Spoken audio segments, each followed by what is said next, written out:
Listen, women are smart. They are masters of their social domains, and they know exactly what to say and how and when to do something to get the meticulous result that they want. Hey, my name is Todd. Thanks for stopping by. This video comes directly from Chapter 1 of my book, Rules of Engagement. The chapter is titled, Disrespect Stops Here. What I'm doing is releasing the entire book in video form. I'm making a playlist for each of the individual 14 chapters.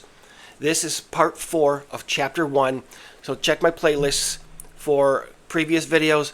Make sure that you subscribe with a bell notification so that you can be notified every time I drop new content from this book.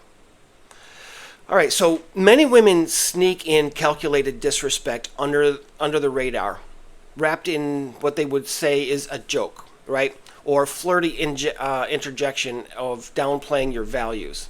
Or maybe it's a small form of passive aggression. And we'll talk a lot about that in an upcoming chapter. This is especially true when first getting to know women. And it's those times when you're too googly-eyed to notice what the fuck is going on. Like when on the first date, she sardonically tells the waiter that you're adorable for tracking your finances with a meal budget. And then she laughs it off like it was a compliment. Next thing you know, she's joking to her friends about how you need a gold star sticker for doing the dishes. And suddenly, your relationship feels less like a partnership and more like a kindergarten talent show where your self-respect is up for public mockery. It's those strategic, backhanded compliments and little digs that you let slide because you didn't think it was a big deal at the time. But that's just the first layer of a much darker game that she's playing. Researchers back in the 1980s, I think it was 1986, described verbal aggression not as just a disagreement, but a full-blown strategic attack on your self-worth. A weapon to strip away your power and control. It's not necessarily about the words themselves, it's about the intent to break you down and turn you into someone or something that is easier to manage. Strategic disrespect by way of verbal aggression doesn't break you overnight. But if you let it run its course, you will end up in a relationship that is not what you signed up for.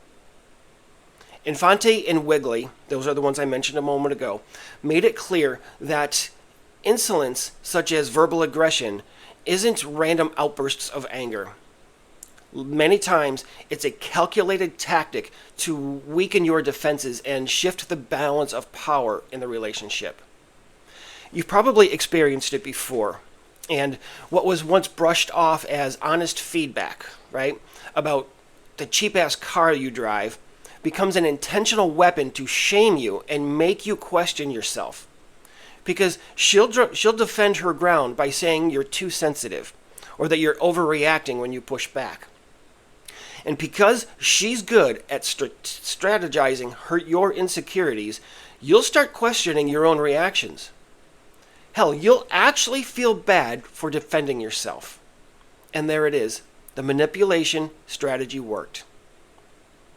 Famous psychologist Karen Horney, way back in 1945, did some legendary work. Her research showed that emotional insecurity often drives people to manipulate others as a way to restore some sense of power to themselves.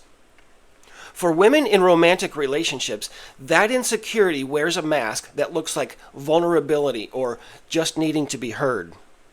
But in reality, she's chipping away at you with tactic. Horney also warned that manipulators aren't empowered, they're unstable. So when you don't respond to her tactics, when she feels the need to gain some sense of control back for herself, she learns that she can intentionally control you by pushing your buttons. But here's where you need to step up in your masculine frame. The answer is not to match her energy and deception. That's what she's expecting because she's so well versed in that ploy that she knows exactly how you'll respond. She's baiting you, and she's waiting for you to lose your shit so she has all of the upper emotional hand. What you need is calm, strong presence. When she rolls her eyes, mutters something slick under her breath, or waits for you to lose your control, that's your cue to grab your keys, stand up and say, we're done for tonight. No yelling, no debate, just a quick, decisive exit that hits harder than any comeback ever could.